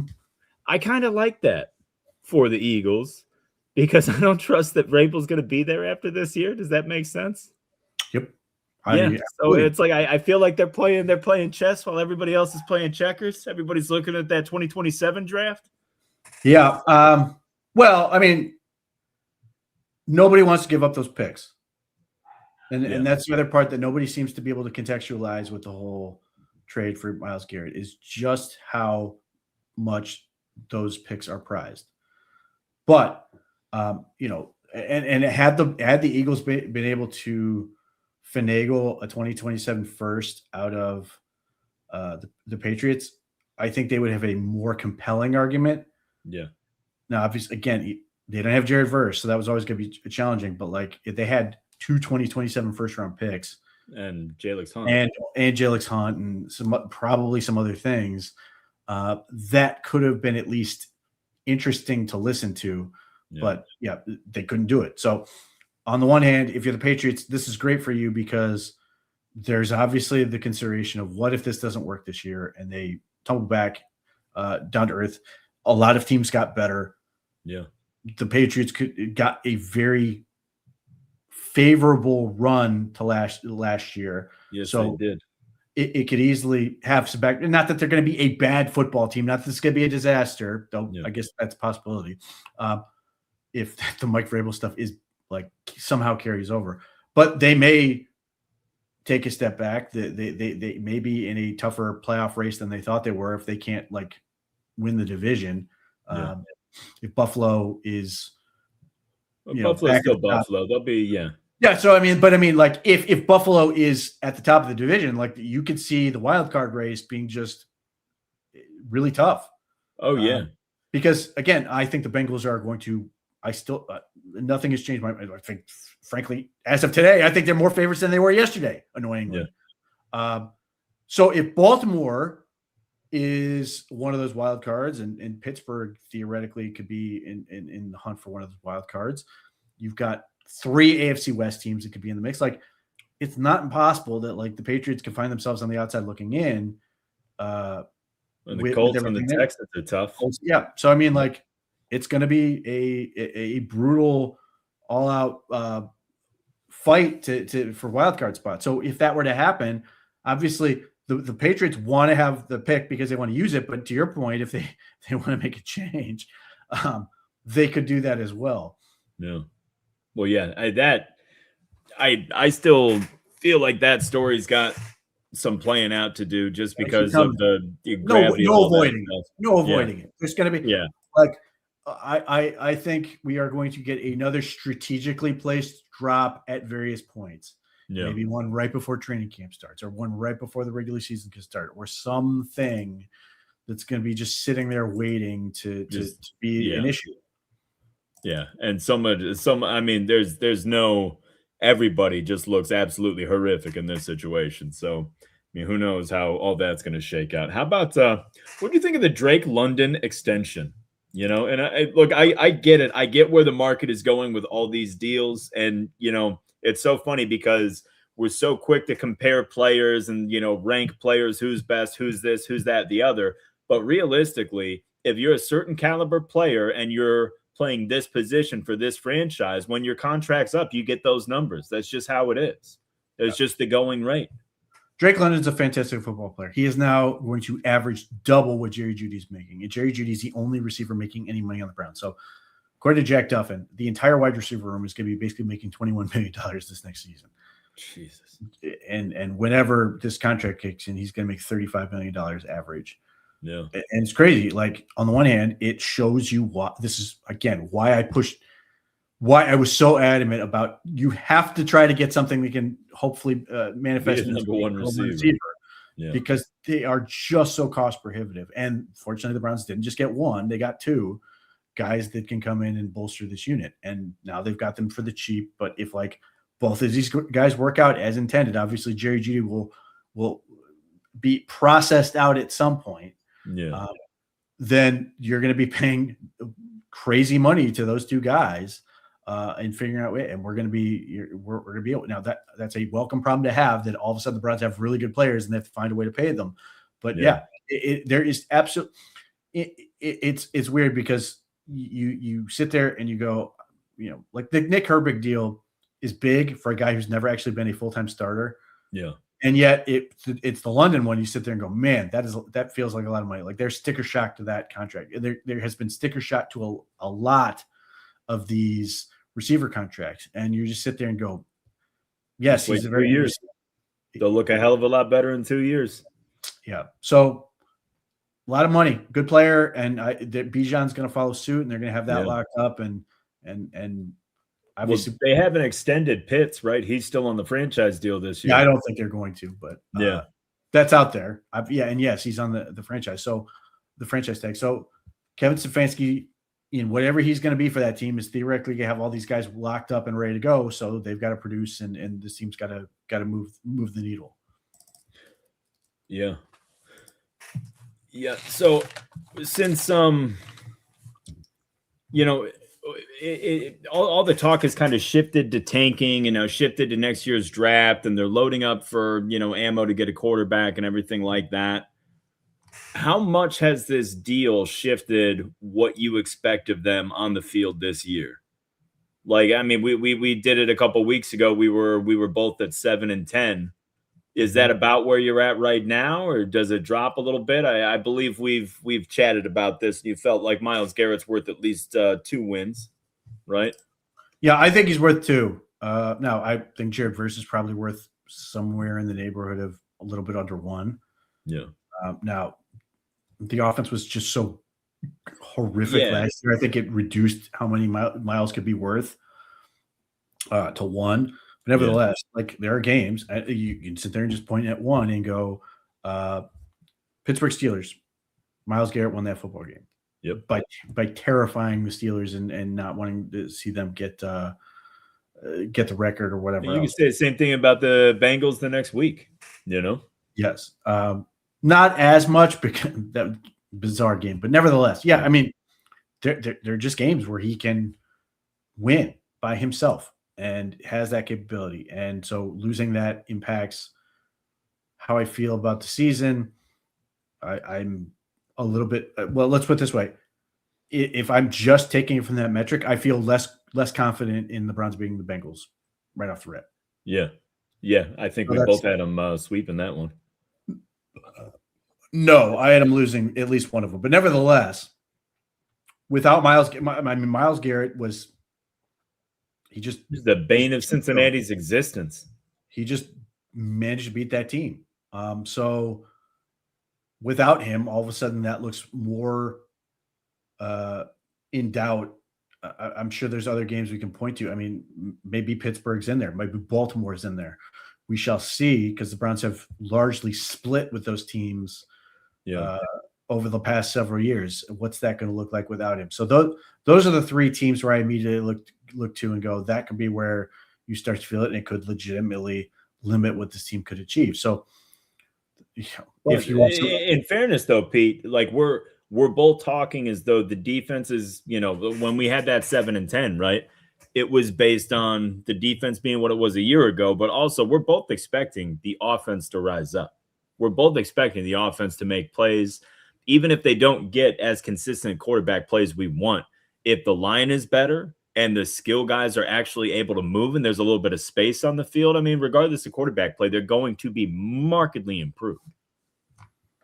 I hope so. And obviously, we tease the idea of the Browns playing with a lead and what that could do for this defense. And obviously, that calculus is slightly altered. Still matters. It's still important.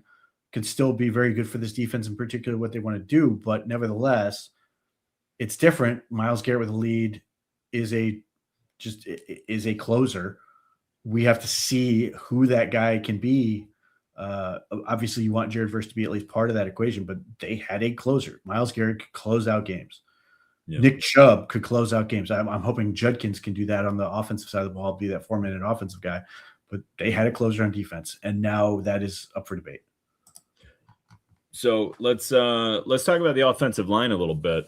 They've been featuring Elton Jenkins at center. Is that what you feel they're gonna roll with this year, or do you think camp is still gonna dictate who ultimately emerges, or I should say what position they ultimately settle Jenkins on? Well, I think it's too early to tell as far as where they ultimately want Elton Jenkins. But I think what they are doing, obviously they have to operate under the possibility that Elton Jenkins could play center. And I think by virtue of that, they're leaning into it because it's allowing them to look at a whole bunch of guys that can play potentially right guard and get eyes on and see what this looks like. And I've seen a whole bunch of different people line up at right guard. Obviously, KT Leviston. I've seen the other Jenkins. There have been a lot of guys who have lined up at that position, including guys like Conley and some other. I think maybe that Xavier Miller guy has been in there at points. Like they are auditioning a whole lot of people at right guard, and I think that is sort of the side element to. We're going to get Elton Jenkins a ton of reps until we know that Parker Brailsford can do it. And if that happens, okay, great. Then you can put Elton Jenkins at center. Now, personally, I think I'm not going to say it's too much to hope for, but I think it's just very ambitious that Parker Brailsford can ultimately step in immediately as a starting center in this league. But would love that to be the case and would love that surprise because I think they are really, really well served in a world where Parker Brailsford is at center and Elton Jenkins can play right guard. They really don't seem to like Zach Zinter.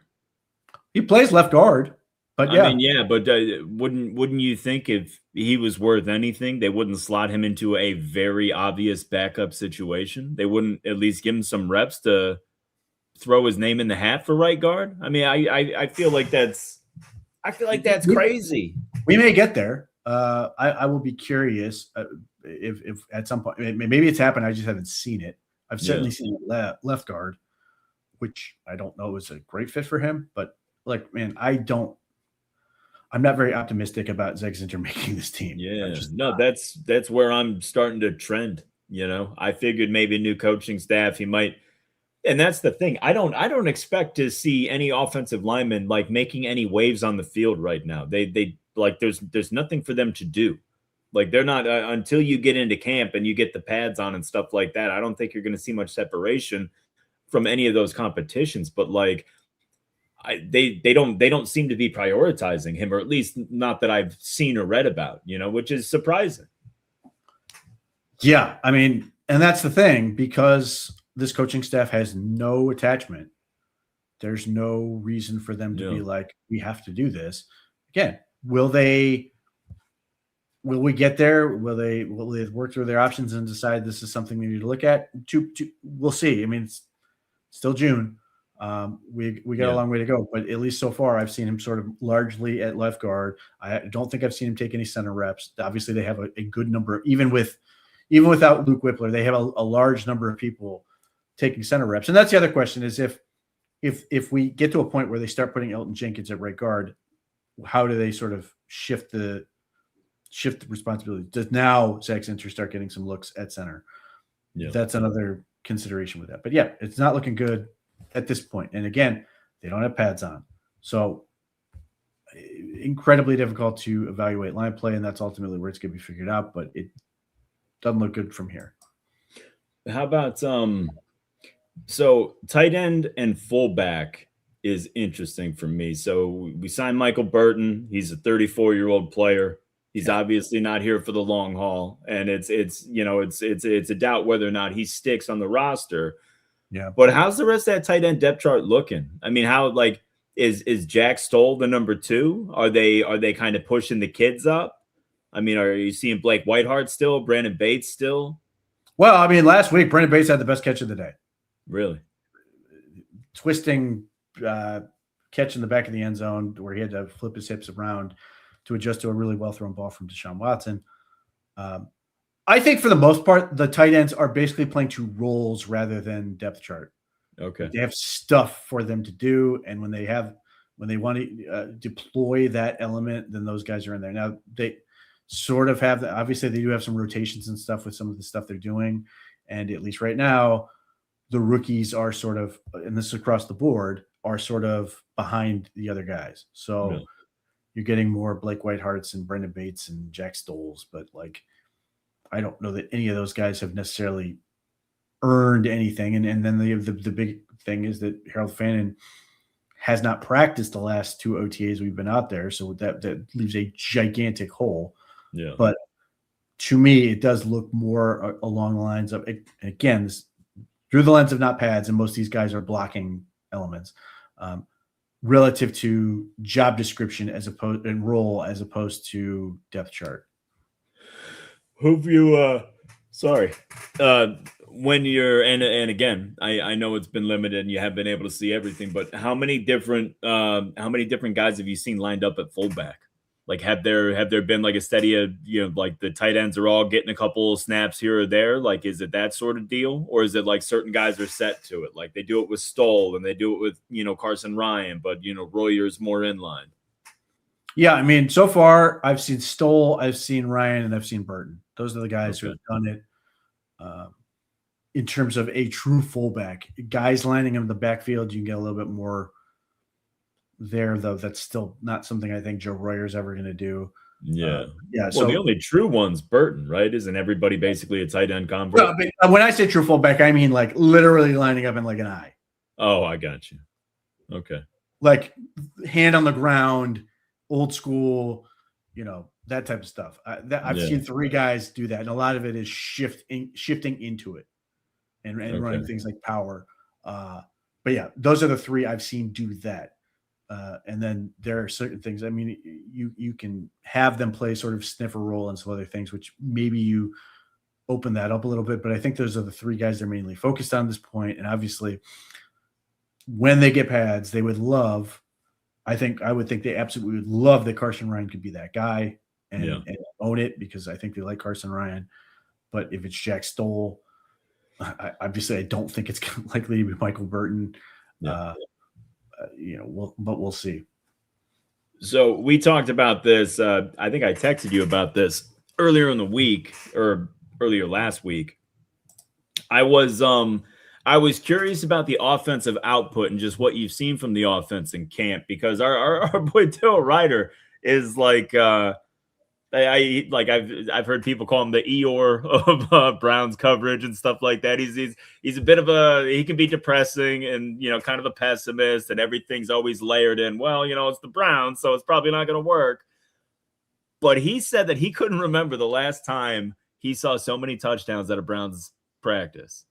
Now, is that just him, being whatever, or is there something to that? There were a lot of touchdowns last Wednesday at OTAs, and almost all of them came from Deshaun Watson.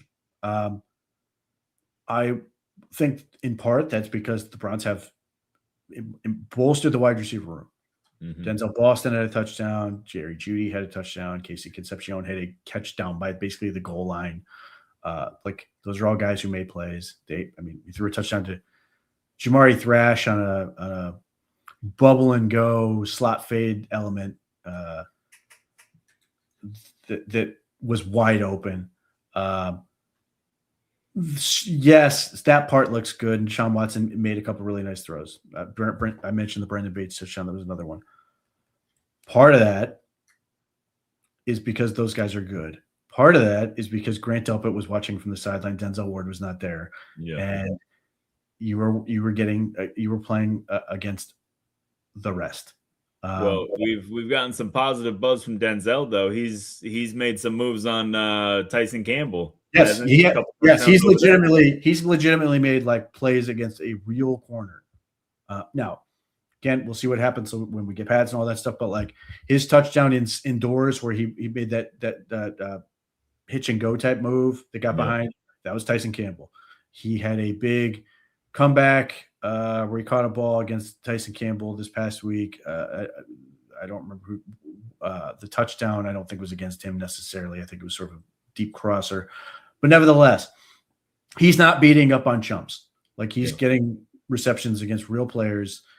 How that translates when we get into real football to be determined, but like that part is very promising. He's passing that test. And the thing that I'm sort of noting is that like relative to what he did in college, I'm seeing him do things more down the field. Mm-hmm. Not to say he couldn't do it at Washington, you just didn't see him do a whole lot of it. And I think some of that was just by virtue of the quarterback situation in Washington. Yeah. Okay. That's reasonable.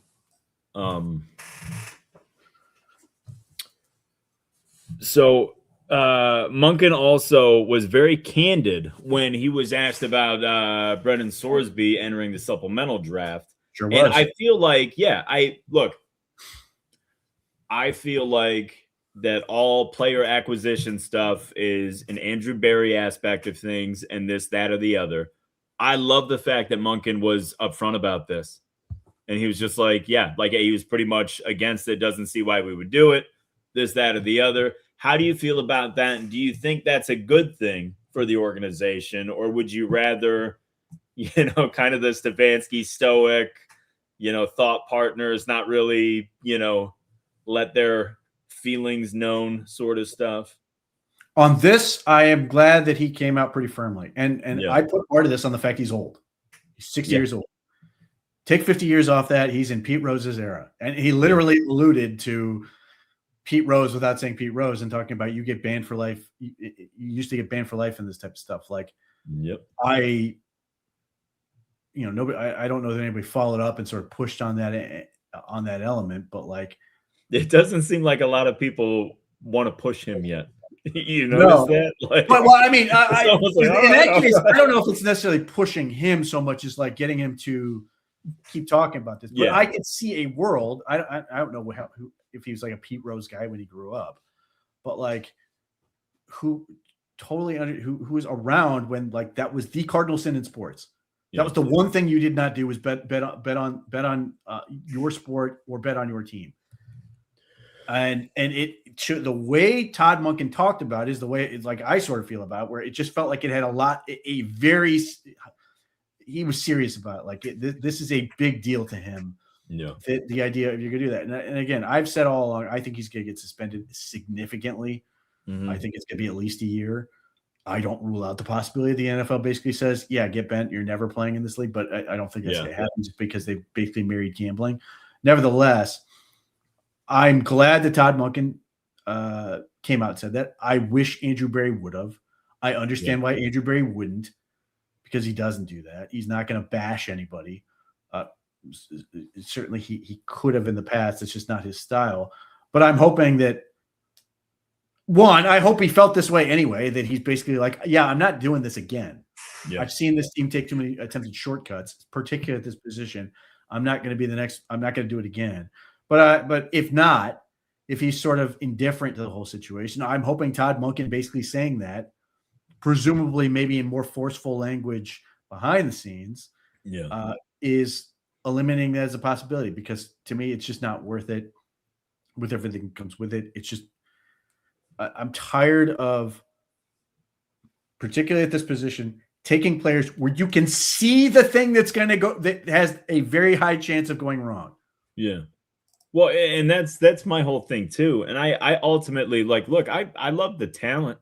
I love what the kid represents on the field, but you can't Yeah, all we do is talk about how it's the most important position in sports. It's the biggest investment a franchise can make. You're going to do that on a kid with zero self-control and self-discipline? Like, that's like, how can you? Who, by the way, needed to play more football. Yes. Agreed. Like far from a finished product. Every ounce of his projection was based on him getting better at quarterback and then being able to do all the things that he can do.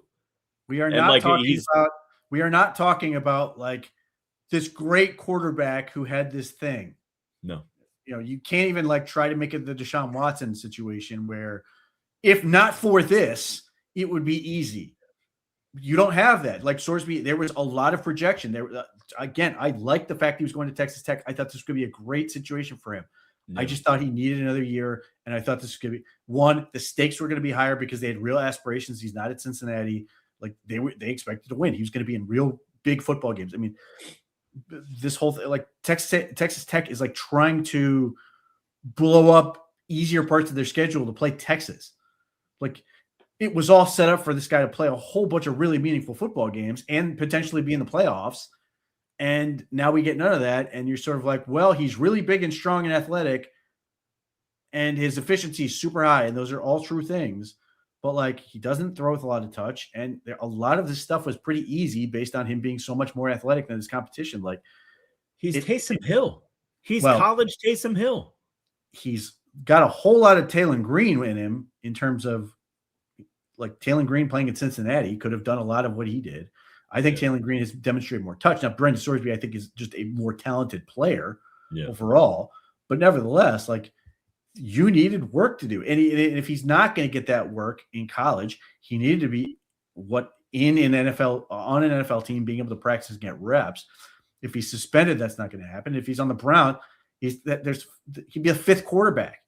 Yeah. At that point, and 2 months at least behind everybody else in terms of learning the offense and everything else. Like he's going to show up for training camp and be handed a playbook when all these other guys just spent 6 weeks in addition to OTAs and all this other stuff trying to get this thing down and hopefully be ready to go. And he's going to be so far behind, and everybody's going to sit there and go, well, by the time next season rolls around, he's going to be ready. And like, what does that really do for you?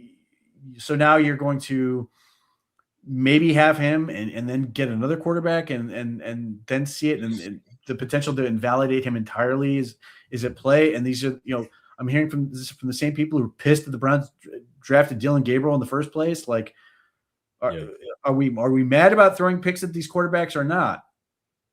Well, yeah. And I don't know what anybody's ultimately going to give up for him, but I'd be shocked if it's higher than a fourth. I'd be shocked. I agree. That's where I'm at. It's just way too much risk. Like I on top of if you give up anything higher than a fourth, you're kind of taking your toe out of that 2027 pool. Okay, at least to a degree. But I mean, you're gonna use a first or second day pick on a guy who's probably not going to play this year due to suspension. Yeah, and then who knows? Who knows what you have moving forward? Just imagine being a team who bids like. The Arizona Cardinals bid a second round pick. I don't know why they do this. Yeah. But like they bid a second round pick and then the NFL turns around and suspends him. What the hell, man? I just gave him a second round pick for this. Like I assume there's gonna be some communication about that beforehand, but like that's where I just don't think it's reasonable anybody's gonna bid that high. And the teams that sort of make the most sense to do that would be like Pittsburgh and Minnesota and teams like that who are not going to be bad. Maybe Indianapolis.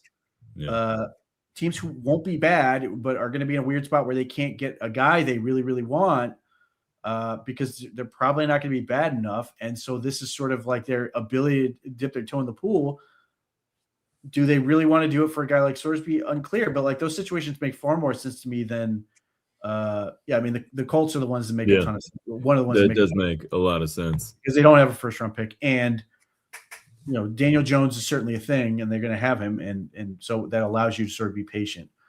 I mean, but those are teams that are not the Browns. Like, it's a bad fit. I understand the idea of they should take as many swings as possible, but like, at what point we have 5 guys here at training camp, and people are already unhappy about reps for some of them, and then you got to find a way to like. You're basically saying Brendan Sorsby's never going to rep. He's only going to be an individual and work by himself. At what is the point? Yeah. Well, and at some point you got to stop using, duct tape to fix the position and just call somebody to come in and fix it. Like you got to do it. Like you have to invest seriously in that position, not just the 94th pick or the 150th pick or whatever the hell it's been that we've gotten these guys. Like that's the point that they're at. And obviously, look, the 2027 class has so much to prove, but man, there's some really good talented quarterbacks, at least from my perspective in there. I would certainly rather get one of those guys, but we'll see how it plays out. And again, my whole thing is win as many games as you can. Until I decide, until I get mad and decide they shouldn't, and then try to make this the most attractive place possible. That like I don't think it would be Mac Jones. I don't love that fit, but like somebody's got. I know there's gonna be a free agent out there that's gonna be like, this is a really good situation. I could absolutely see myself winning football games with the Browns, and then you give that as an option in addition to the draft. And you may do both. You may do all of the above to try to really make sure that you get this without, going all in on one guy and then putting so much risk on one player, which is going back to the Myles Garrett thing. Why we are here, because rather than being patient and basically saying, okay, we're not going to go with Myles Garrett, with Baker Mayfield, I just played like, okay, it's not going to work out for a year. We'll wait, not pay everything for one guy and then see what happens and have the opportunity to take multiple swings. None of them are, going to kill us either in draft capital or money. And then maybe none of this happens and we get to where they find the right quarterback, but they insisted on taking one ridiculous swing, which had all the perils in front of you. We're plain as day. Yeah. And then now you're in a situation where you have to give away. Well, not give away. You trade away the best player to me since 1999, the best non-quarterback in the NFL because of that decision. So yeah, you closed your own Super Bowl window on that group. Yeah. Yep. All right. Well, let's just because I don't think we've depressed ourselves enough. Pete, if I could turn if we're playing Madden and I turn off injuries, I think the Rams go undefeated next year. This is an absurdly good. What do you mean? No, their schedule is brutal. I don't care if they stay healthy. Pete? What if Aaron Donald comes back?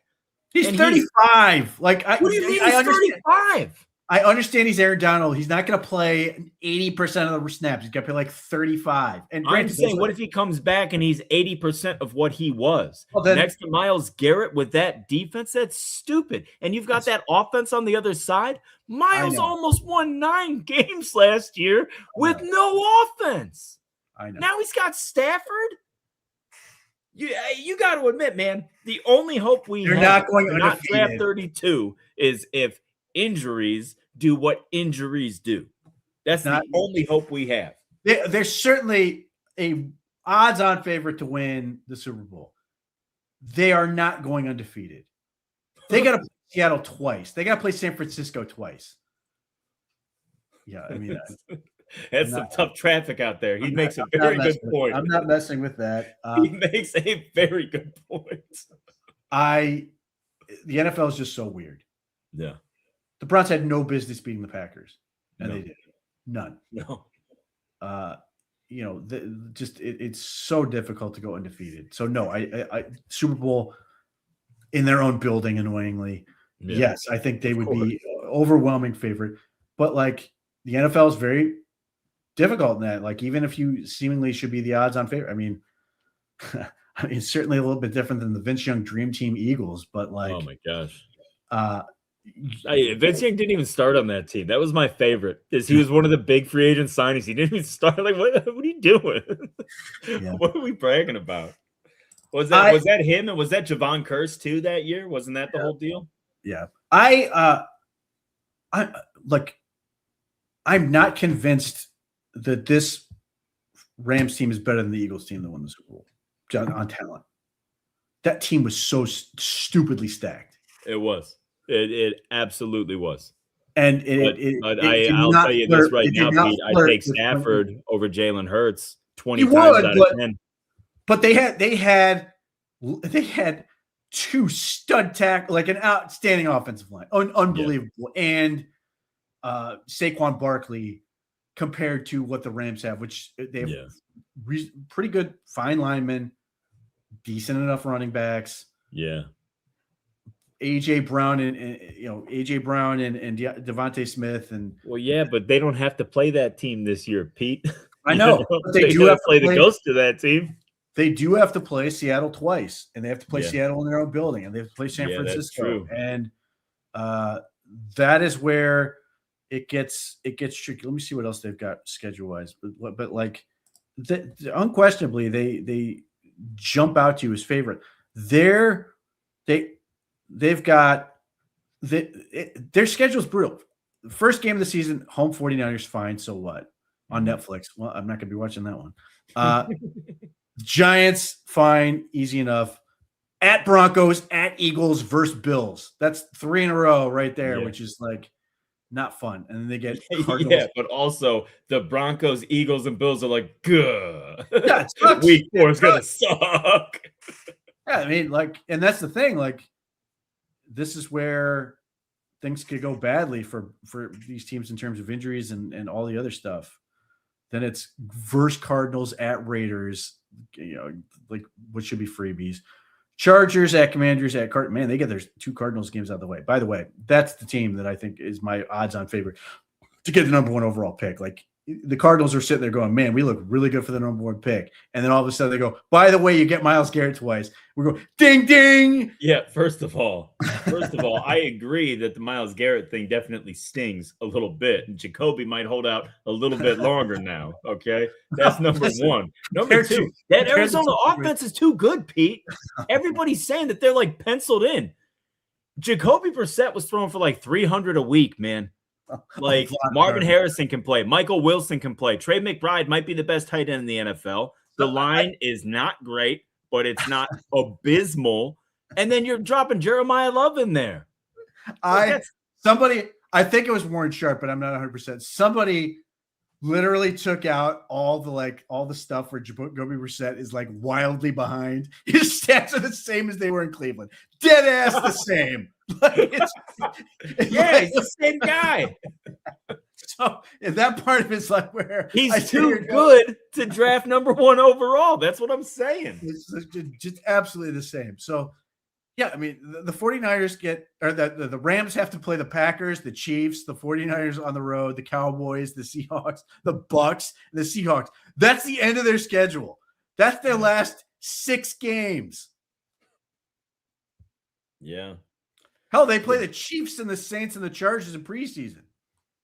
And I will envy them. I will envy them so much, as they will not put a single starter on the field, and I will sit there jealous. So yeah, undefeated, no shot. First of all, what the hell are they doing taking so many tight ends? The fact that they took Max Clare makes me so mad. Not to mention the fact that I have Terrence Ferguson in a Dynasty Fantasy League. I'm a little salty about that, but still. I don't know, man. That's a good football team, Pete. But again, though, it's like me joking about playing Madden and turning off injuries. Injuries are real deal, man. And man, I put Matt Stafford in bubble wrap. Well, there's that. There's Devontae Adams. It has not been able to stay healthy. Yeah, Puka is a bit of a loose cannon. Is literally your only receiver at that point. Puka Nacua has a track out of rehab. He also has a track record for at least getting dinged up. Mm-hmm. He has missed significant time over the course of his career, though, especially dating back to college. And then again, I go both Stafford and then the offensive line. Like, defensively, they're in really, really, really, really, really good shape. Yeah. And they have depth. And, I think they can sustain pretty well. I think that unit's going to be outstanding. Offense is where I sit there and go, man, I don't know. Like, you look at the depth on the offensive line, I don't think they drafted anybody. No, I think it was all unless they drafted Trost. Let me see. They have Egan Trost. Yeah, Truss was a third round pick. Good Lord. Keegan Truss, third round pick. They took him 93rd overall. That is the only draft pick they used on an offensive lineman. So their left tackle, Alaric Jackson, fine player, light. Steve Avila, fine player at guard. Coleman Shelton is fine. Kevin Dottinson's been good for them. Warren McClendon, we'll see. Yeah. He's been okay. Behind them, David Quisenberry, Bo Limmer, Dylan McMahon, Justin Diedrich, and the recently drafted Keegan Truss. After that, they've got 3 undrafted rookies that they just signed and a guy that they seemingly just picked up from the 49ers, apparently, who was a undrafted rookie for them before he was undrafted. They have 4 undrafted rookies that are competing for spots on that unit. So, like, that's where I sit here and go, man, that is really thin. Now, to your point, tight end is loaded. And what's really strange is, like, not only did they draft Max Clare, they signed 2 more undrafted rookie free agents, including one guy who I thought was interesting in Rohan Jones out of Arkansas. And didn't they re-sign Higbee? Wasn't Higbee a free agent and they brought him back? I don't know. He's there. Yeah. So he's 33. I wonder if that's going to be the end of him. Parkinson's older too, isn't he? Colby Parkinson is 27. Okay. Terrence Ferguson, obviously young. Max Clare, obviously young. But they have 8 tight ends right now. Yeah. And then obviously, look, man, if Matt Stafford goes down, this whole thing goes with it. Running back is not great. Yeah, knowing our luck, Stetson Bennett is just gonna rediscover his Georgia glory days. Yeah, I mean, I the second we've got somebody else's first round pick, other than that fateful year with notably Deshaun Watson. Yep. Yeah, I mean, watching Chris Jones watch Trevor Lawrence pick himself off the ground, dust off the football, and casually jog in the end zone. The Niners game, the Raiders game. Yeah, that Jacksonville team had a 4-leaf clover up their ass the whole year. It's ridiculous. So, yeah, I mean, and so can the Rams hold up all the way? I don't know. I mean, my main focus is please, Browns, stay healthy, because you desperately need to stay healthy, and you need to be able to get all the reps and development out of everybody, and obviously not have, deleterious injuries where like careers are impacted and all that other stuff. But like, you just need all those guys to get better. But yeah, I mean, the bottom line with this trade is interesting to me in that obviously, on the one hand, it ramps up the pressure on the Rams immediately. They have to win the Super Bowl, and not necessarily this year, but like it certainly feels like the next 2, because you just don't know what Stafford's going to be good. Now, if Ty Simpson is everything they hope he's going to be, then that sort of extends life. But they do have some other guys that are going to be like things that they're going to have to address. But nevertheless, there's so much pressure on them. And then the Browns, it's weird in that from a winning football games record, there is not much pressure other than whatever Jimmy Haslam's putting on them. Yeah. All the pressure is, and this is incredibly weird to me, even though I totally understand it and why people feel this way, is that there's more pressure on them to get a quarterback now than when they had Myles Garrett.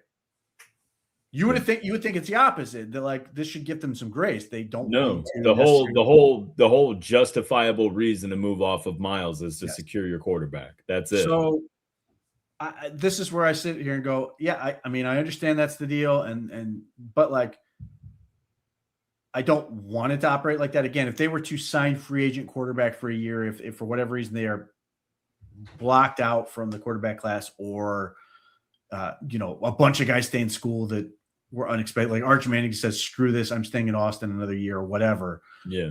You could theoretically find a world where you delay it one more year. But like, yeah, obviously that is such a huge element to this in terms of pressure. It's just a different brand. And it's ultimately going to come down to whoever they select, right? But don't you think that they're going to acquire a veteran starter regardless? I would hope so. They could have the number 1 overall pick. I would still want them to acquire a veteran starter That way you can at least, let the draft pick go at his own pace, right? Well, obviously, my first preference is that Shedeur Sanders is good enough to be that guy. Of course. Clearly, that's number one. He's already here. He will presumably be in the offense, and maybe that means they had a more success than we thought they would have had with him. But to your point, if that does not happen, yes, at that point, I'm sitting here going, get a veteran, take that swing. And I don't mean just like, I'm not talking about like signing Chase Daniel. No, I get Mac Jones $50 million for 2 years. Yes. I'm talking about a guy who you can sit there and go, that guy can play real football games. Yep. And you may get into this whole situation, which we've seen with some of these guys that go, I don't want to sign with your team because I want to be assured that I'm going to be the starter and that you don't draft anybody. That has been a thing. There have been at least 2 quarterbacks off the top of my head that have done that with the Browns. But ultimately, I want somebody who would come in and start and then get the guy that you're not sitting here going, I drafted this guy and now I have to put him in. I want to be in a situation where the guy goes at his own pace. He earns his way onto the field. He earns the respect of his teammates. He's in a good situation. He's confident what he's doing. And we're not sitting here going, well, we suck. Let's see what the kid can do. Yeah. Well, let me before we close up shop, because we're winding things down. So the way I look at this year now, I have high hopes for the offense. I have high hopes for Shedeur Sanders. I like the early returns on Todd Monken. I like what I'm hearing from the offense at camp, all that other stuff. The reality is, Pete, is that we had a really bad offense last year, and we won games, and we played ourselves out of that, top spot to get a quarterback because of that defense. The what if? There's a maddening what if to this whole thing. Oh, 200%. What if they lose those 2 games and have Fernando Mendoza? Right? And like my whole thing is just Myles Garrett walk into camp and go, we're ready to go, fella. Like, yeah. And how about this? The whole reason we wanted them to win was because it would save Stefanski's job. That's where we were at. And then we found out he won the last one after being told he was going to get fired. Yeah, which is just such a twist of the knife that I didn't need. But anyways, I'm saying all of that to say this. I think our defense has the chance to still be pretty damn good. I don't think they're going to be good enough to rise above a bad offense and win us a lot of games that we shouldn't win. True. I just don't. I think they'll be good. I don't think they'll be that good. Mm-hmm. I think if Deshaun and Shedeur play at a level that a lot of people think they're going to play at, I think the Browns are going to be very live for that number 1 overall pick. I really do. Not number 1. No. I mean, but okay, so the one argument that I will take and be like, you know what? I really can't say much about that is the Miami Dolphins. Yeah. That's the one. That is the one.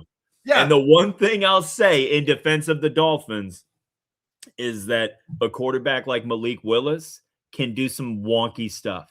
And I could see you sneaking out some wins you don't even deserve because that guy can do some hero ball stuff if given the opportunity. But I don't think he's that good, so I don't think it's going to happen. I think Miami's got that number 1 pick right now. I was certainly going to bring up Miami because you can't name anybody. You can't name anybody outside of like Chop Robinson on that team. I can name plenty of people. It's just nobody else is going to know who I'm talking about. Is the problem. Can you now? Even now? Yeah, please. That's my old backyard. You know how many idiots I have to argue with on a daily basis? They got rid of all those guys. They got rid of about how good Malik Washington can be now that he's the number 1. Come on, man. Are we sure that Aaron Glenn is not Hugh Jackson? He's defensive Hugh Jackson, obviously. Which might be worse. Oh man, it's definitely worse. But he hasn't come out and said in a matter of like 2 months, if I'm worth my salt as a head coach, this kid's a franchise quarterback. And then 6 weeks later, who can win with these losers? Yes. I will never forgive him for what he said, what he did to that poor kid. Yeah. So those are the other. Arizona, their schedule is absolutely awful. Their schedule is going to brutalize them. You can talk. Well, and Miami too. Miami's got one of the 2 toughest schedules in the league. You can tell me all about how good Jacoby Brissett is. That schedule is brutal. They're going to get absolutely murdered. Well, maybe if they don't mess if they mess around and they don't pay Jacoby, but if they pay him, he'll be ready. He'll be hungry. The sneaky one to me is, what if the Raiders are that bad? Jeremiah Smith. Well, yeah, they're going to sell the they pick. Could be. They could be. They're going to sell the pick. Yeah, they have to. Wouldn't you sell Mendoza? I mean, that's the other option. Yeah. I mean, but that's the thing, though. That might take away Arch Manning, but that puts Fernando Mendoza with the year under his belt into the pool. They've got to play Denver, Kansas City, and the Chargers twice. That's before they even get outside the division. That is awful.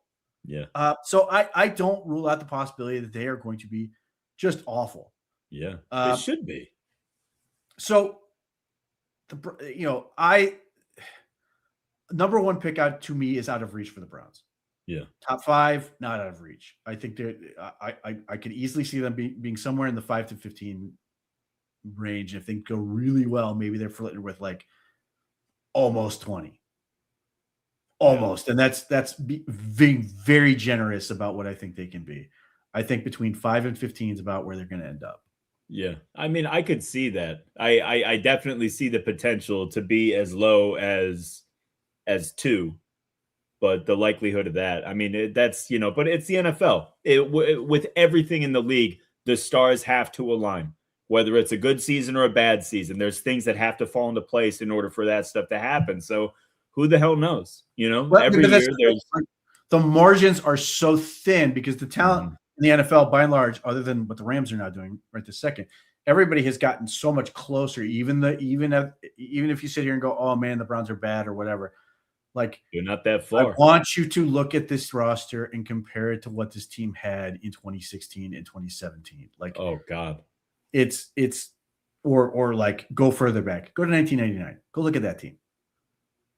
It's just awful. Like the Browns are way better than those teams, and they could still end up picking top 5. Like that's how difficult this thing is. The other team, the one other team I think could be awful is the Giants. Who the hell is he throwing the ball to if Malik Neighbors isn't right? And he's not. I mean, like they just got 3 guys off the trash heap because they've got nothing, dude. Their number one receiver. Beckham out of a home. They got Beckham out of a retirement home. Yeah. And then signed like Juju 3 guys. Smith-Schuster? Like that group is bad. Yeah. I like their tight ends though. I like Likely with Theo Johnson. I think that's an underrated combo, man. So I'm curious to see if they just lean all the way into that and the receivers are just sort of there. And what's funny is they didn't do anything about running back. I figured they would add something to go with Scadaboo, and I like Tyrone Tracy. I think those two, that's a talented duo, but man, that's But I think unless Scadaboo was a knucklehead with his recovery, his injury was so much earlier than Judkins. I think he's okay. I have a buddy who's a Giants fan, and he was bitching the other day that Scadaboo did a backflip at a charity softball game, and everybody's pissed at him. So there you go. And he's still 3 months from a football game. Yeah. I think he's fine. So I get the thing of, well, they should probably have gotten more at running back, but if Scadaboo is himself, they'll be fine from that standpoint. But if he gets hurt again. Well, and don't forget about the human battering ram, Jackson Dart back there. Yeah, I mean that's the other part. He may just there's your fullback. He brain himself. All right, man. Well, hey, chat. Thank you guys for sticking with us. Thank you to the OBR streaming network. Be sure to check out OBR.com, especially after the Myles trade. There's tons of good stuff in those forums and the insider forums. All the articles by Pete, by Jack, by Fred. Everybody's cranking them out over there. Be sure to get in there, check it out, become an insider. And guys, thank you again, man. And Pete, always a pleasure. Wonderful show tonight. Sorry it was under such somber conditions with the loss of Myles Garrett, but hey, man, onward and upward. We will be A-okay. Thank you guys again, and we'll catch you guys next week. Go Browns.